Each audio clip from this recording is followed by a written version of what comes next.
So it's Black Friday for somebody. Um, it's unlucky for somebody, particularly anybody who's short MPW still at this late date. Anybody that shorted this in the mid to low single digits, you got sold a bill of goods, I think. They said it was a zero. The Deutsche Bank had a $2 price target on it earlier this year. Honestly, I think a lot of them might just be clowns, to be perfectly frank. And I'm not going to try to say that I timed anything perfectly on this stock, but I have held fast and not sold out because I think even today it's undervalued to a certain extent. And I don't think as an investor it's prudent to sell something for less than what it's worth generally. So here we are. The price is starting to finally run up in a way that seems to reflect more of the realities on the ground. We have Steward getting ready to sort of shuffle off into oblivion, and new operators lined up, it seems, to come in and take over the operations of those hospitals. And that process, it seems, will be more or less overseen by MPW than anyone else, based on the agreements that have been reached recently. And eventually the stink of Steward will hopefully fade, and we can move past this entirely and put it really in the rear view. I made a bad call earlier this year when it had been quite a while since we had heard anything negative about Steward and or the rent being collected. Like literally the day before the infamous press release, I had said it seemed like maybe Steward was in the rear view and back to paying rent. Well, that wasn't the case. It's one of those things where I guess the saying that no news is good news turned out not to be the case. However, the bankruptcy, I think, has done a lot to alleviate that cloud of uncertainty around Steward. And the uncertainty in and of itself has been a big part of the issue, I think. More so than the actual reality that this could supposedly be a zero, which almost seemed absurd on the face of it if you think back to the short side narrative. So you get this with longs too, by the way, who don't want to admit they made a mistake. But it's really nefarious with short and distort campaigns, because what they do is they convince people that it's a zero when it's not. Just, when there's multiple factors that are currently working against a company, a debt wall, interest rates that have stayed higher for longer, and in the case of MPW, a big tenant in the throes of bankruptcy, it's pretty easy to say, well, the whole thing is a house of cards that's going to collapse. As it happens, MPW is, I think, a lot more robust than people gave it credit for.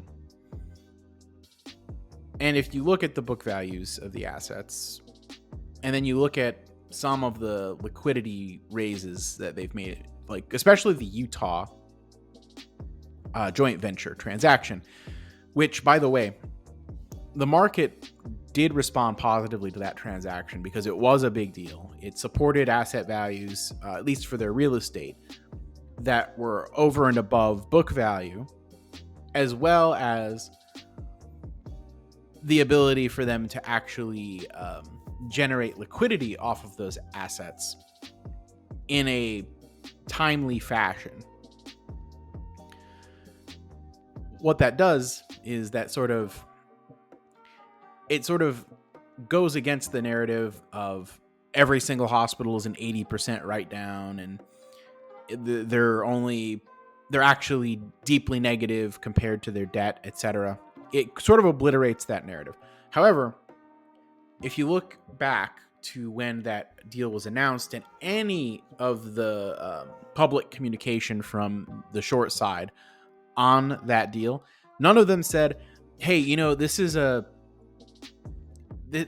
like a definitely like a positive thing, but in spite of it, the short thesis remains intact because of X, Y, and Z. No, it was, well, actually, it turns out this is actually really a bad deal, and it's actually not good and supports the short thesis. It doesn't, and it didn't. That would be like me saying, well, actually, Steward not paying rent and going bankrupt actually supports the long thesis. It didn't. It was bad. I didn't want that to happen. The hope before the beginning of this year was that Steward was actually like righting the ship, especially when we went that long stretch without hearing anything about them having any trouble.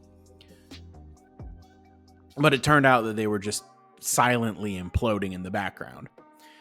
So essentially, if somebody can't acknowledge like actual facts,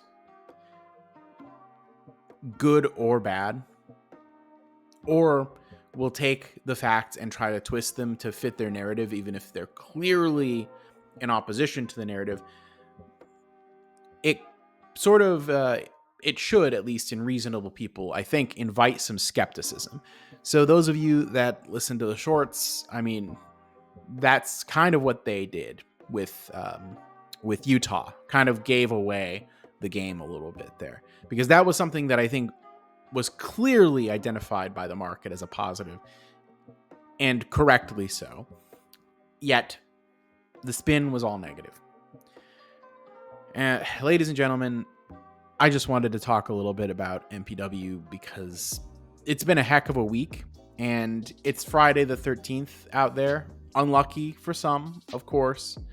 I'm not actually very superstitious at all, so it's just fun little thing that it happened to be Friday the 13th while they got basically their backs blown out by the by the market sentiment today. Now, granted, this run up could bleed off by the end of the day or something. Who knows if it holds this level or gives back some? Who knows where the next support, resistance, and stuff is. I'm not a technical analysis person. Come to Discord for that. Link is in the description. For those of you who made it to the end, I would like to thank you from the bottom of my heart for continuing to support the channel. If you haven't already, I'd love it if you liked, for the algorithm to help this reach more people. Also, subscribe and help me grow my audience. Follow me on the platform formerly known as Twitter, which is called X. Link is in the description. And while the dividends from MPW are not free money, the 15 stocks you get from depositing $1,000 on a Moomoo account using my exclusive link in the description below, well, those 15 stocks are free money. So I definitely encourage you to take advantage of that, as well as their low 6.8% margin rates if you are one to use margin, although one does not simply use margin. Don't be like Khmer and use your margin irresponsibly. With great margin comes great responsibility, as Uncle Ben once said, to paraphrase. Also, please ensure that you catch me Saturday, 8 p.m. Eastern, Cashflow Kings Live. Link is in the description there as well. Have a good day.